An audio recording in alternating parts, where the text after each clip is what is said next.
السلام علیکم ورحمۃ اللہ وبرکاتہ۔ عزیز طلباء طالبات، آج ہم کو دیکھنا ہے 12th سوشولوجی، اور اس طرح ہمارا ویڈیو نمبر ہے 1.13 ہمارا یہ ویڈیو نمبر ہے، یعنی کہ پہلے چیپٹر کا 13واں ویڈیو، ٹھیک ہے، یعنی کہ 13واں ویڈیو ہے، یعنی کہ 12ویں ویڈیو کا سیکنڈ پارٹ ہے یہ، ٹھیک ہے۔ تو چیپٹر ہمارا بھارتی سماج کا تعارف، یعنی کہ انٹروڈکشن ٹو انڈین سوسائٹی۔ تو ہم کڑی کی طرح ہم پہلے دیکھتے ہو ہمارے پوائنٹ پر آ جائیں گے تاکہ آپ کا کنسیپٹ کلیئر ہو، اس لیے ہم ہمیشہ بار بار ایک کڑی کی طرح ہوتے ہمارے پوائنٹ پر آ جاتے ہیں، ٹھیک ہے۔ تو دیکھیے، بھارتی سماج سمجھنے کے 3 نکات کو ہمیں سمجھنا ہے، جس میں پہلا جو نکات ہے اس کے 5 پوائنٹ کو ہم نے پریویس ویڈیوز میں دیکھ چکے ہیں۔ ابھی ہمارا چل رہا ہے نو آبادیاتی دور، ٹھیک ہے۔ اب نو آبادیاتی دور میں ہم نے تعلیم دیکھے، ثقافت دیکھے، نظم و نسق دیکھے، معاشیات دیکھے۔ اب ہمیں نقل و حمل اور مواصلات یہ دیکھنا ہے، یعنی کہ ٹرانسپورٹ اینڈ دا کمیونیکیشن۔ اب نقل و حمل اور مواصلات یہ ہمارا 5واں پوائنٹ جو چل رہا ہے، یعنی کہ 12ویں ویڈیو کا سیکنڈ پارٹ ہے ہمارا یہ، ٹھیک ہے۔ تو کہنے کا مطلب یہ ہے، نقل و حمل کس سے کہتے ہیں؟ نقل و حمل یعنی جس کو انگلش میں ٹرانسپورٹ کہتے ہیں، جیسے کہ اشیاء کو لے جانے کا جو کام کیا جاتا ہے وہ ہمارے لیے نقل و حمل یا ٹرانسپورٹ کہلاتا ہے نا۔ اور ٹرانسپورٹ کہلاتا ہے، جیسے کہ انگریزوں نے کیا کیا، ہندوستان میں اس وقت راستے وغیرہ برابر نہیں تھے، تو انگریزوں کو ہندوستان سے وہ کچا مال لے کر انگلینڈ جاتے تھے، اور انگلینڈ سے تو اشیاء کو بنا کر لاتے تھے، ہندوستان میں فروخت کرتے تھے۔ تو جس کی وجہ ہندوستان کے راستے برابر نہیں تھے، اس وجہ سے انگریزوں نے نقل و حمل پر سب سے زیادہ توجہ دی۔ انگریزوں نے کیا کیا، ہندوستان کے راستے روڈ بنائے اچھے، تاکہ تو ہندوستان کے مطلب راستے بنائے، اس کے علاوہ پھر ریلوے لائن بچھائے، پھر اس کے علاوہ ندیوں میں ہے نا، ندیوں میں انگریزوں نے تو راستے بنائے، جیسے نہر سوئز میں بھی انگریزوں نے راستہ بنایا تاکہ انگلینڈ جا سکے، ہے نا۔ اس طرح کہنے کے بعد دنیا کے کسی بھی ملک میں تو جا کر اور ہندوستان میں آ کر آرام سے تجارت کرنے کے لیے یہ نقل و حمل ان کے لیے کارآمد ثابت ہو۔ نقل و حمل کے ذرائع یعنی کہ راستے ہیں، اور اسی طرح سڑکیں ہیں، راستے ہیں، اور اسی طرح ریلوے پٹریاں ہیں نا، ریلوے ہے، اور اسی طرح تو سمندری یا ندیوں کے راستے میں ہے نا، تو وہ راستے۔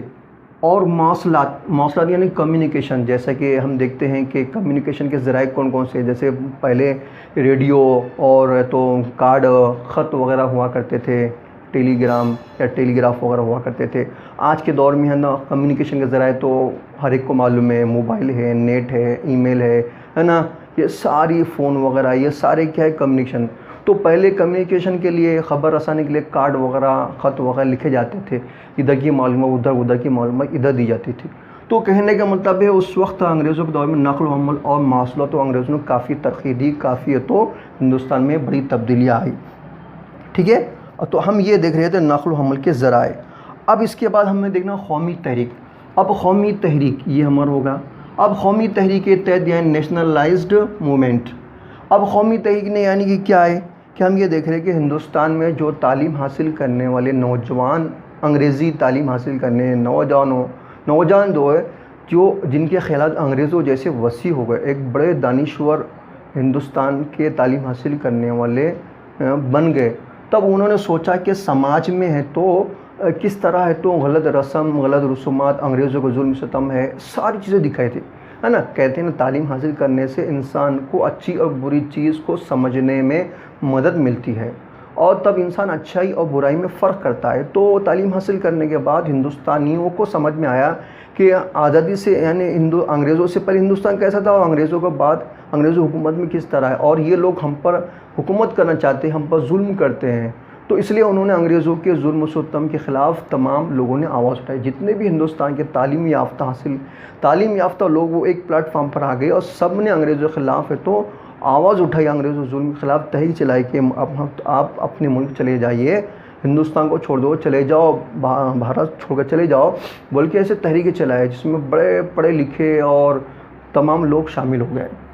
اس میں مہاتما گاندھی جی کا بڑا رول ہے، جنہوں نے ہندوستان کو آزاد کرنے میں بڑی قربانیاں دی، اور ایسے بہت سے ہر ذات کے، برادری کے، ہر زبان کے، الگ الگ علاقے کے تمام لوگوں نے ہندوستان کو آزاد کرنے کے لیے اپنی ہر طرح سے قربانیاں دی، ٹھیک ہے۔ اب نیکسٹ ہے سماجی اصلاحی تحریک۔ اب سماجی اصلاحی تحریک یعنی کیا ہے کہ سماجی اصلاحی تحریک یعنی کہ سماجی اصلاحی تحریک یعنی سماج میں پائی جانے والی برائیوں کو ختم کرنے کے لیے جو جدوجہد کی گئی، جو تحریک چلائی گئی، اس کو ہم سماجی اصلاحی تحریک کہتے ہیں۔ یعنی کہ سماج میں انگریزوں سے پہلے ہندوستان میں ہے نا بہت غلط رسومات ہوتی تھی، جیسے کہ ستی کی رسم ہے، بچپن کی شادی ہے نا، ایسے بہت سارے رسومات تھی، اور ہندوستان دقیانوسی ہو چکا تھا۔ اس لیے تعلیم یافتہ ہندوستان کے جو لوگ ہیں انگریزی تعلیم حاصل کیے، ان کے دماغ کافی وسیع ہو چکے تھے انگریزوں جیسے، وہ انگریزوں جیسا سوچنے لگے تھے، تو انہوں نے سوچا کہ تو پھر کیوں نہ ہم ہندوستان میں اس پائی جانے والی برائیوں کو ہم ختم کریں۔ تو اس طرح برہمو سماج، اسی طرح ہے تو راجا رام موہن رائے نے برہمو سماج کی بنیاد رکھی ہے نا، انہوں نے بھی برہمو سماج کے تحت تو سماج میں پائی جانے برائیوں کے خلاف آواز اٹھائی۔ پھر اس کے آریہ سوامی ہے نا، سوامی دیانند سرسوتی نے آریہ سماج کی بنیاد رکھی۔ پھر آتما رام پانڈورنگ ترکھڑے پرارتھنا سماج کی بنیاد رکھی ہے نا، مہاتما جیوتیراؤ پھولے نے ستیہ شودھک کی بنیاد رکھی۔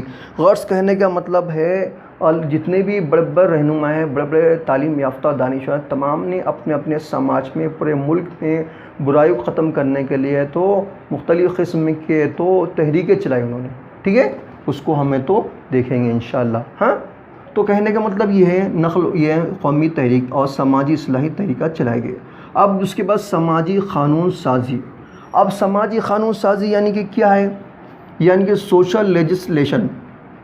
اب سماجی قانون سازی یعنی کہ یہ ایسا ہے کہ جس میں ہے تو قانون بنانے کے، یعنی سماج میں، میں نے آپ سے کہا کہ سماج میں جو برائیاں ہے، سیاسی طور پر، سماجی طور پر، معاشی طور پر سماج میں جو برائیاں ہے، اس کو برائیوں کو ختم کرنے کے لیے ہندوستان میں مختلف قسم کے قوانین بنائے گئے، قانونی طور پر قوانین بنائے، تاکہ سماج میں جو کمزور لوگ ہیں، دبے کچلے لوگ ہیں، وہ ان کو ہے تو انصاف دینے کے لیے قانون بنایا جائے اور انگریزوں پر دباؤ ڈالا جائے، تاکہ انگریزوں دباؤ ڈالے ہندوستان کے تعلیم یافتہ لوگوں نے کہ ہندوستان میں اس طرح کی خرابیوں کو، خامیوں کو، برائیوں کو ختم کرنے کے لیے قانون بنائے۔ اس لیے انگریزوں نے پھر کیا ہے کہ قوانین بنائے، جیسے کہ ستی کی رسم، یہ تو آپ کو معلوم ہے نا، ستی کی رسم میں اگر کسی عورت کا شوہر مر جاتا ہے تو اس کو منحوس سمجھا جاتا تھا یا پھر اس کو زندہ ہی جلا دیا جاتا تھا۔ بچپن میں لڑکیوں کی شادی کی جاتی تھی، لڑکیوں کو تعلیم حاصل کرنے کی اجازت نہیں تھی، اور اسی طرح عورتوں کو دوسرا درجہ دیا جاتا تھا،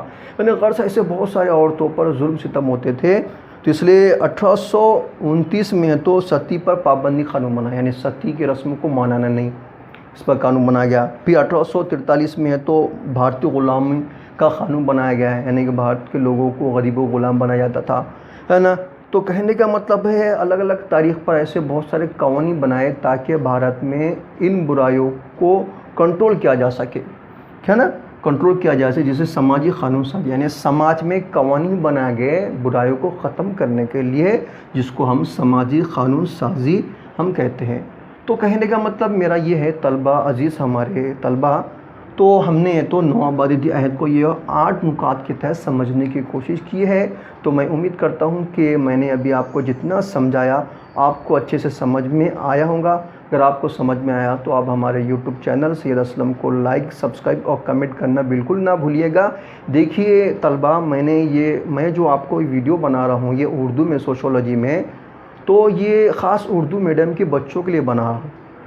اب اردو میڈیم کے بچوں کا کام یہ ہوتا ہے کہ آپ ویڈیو کو دیکھتے ہو نا، تو دیکھنے کے بعد آپ کمنٹ کیجئے، آپ کو واقعی میں سمجھ میں آیا کہ آپ کے کیا مسائل، کمنٹ میں آپ لکھیے نا، تو کمنٹ میں کیجئے، اور ساتھ ہی ساتھ آپ تو شیئر بھی کیجئے اپنے دوست احبابوں کو، تاکہ دوسرے لوگ اس سے فائدہ اٹھایا جا سکے۔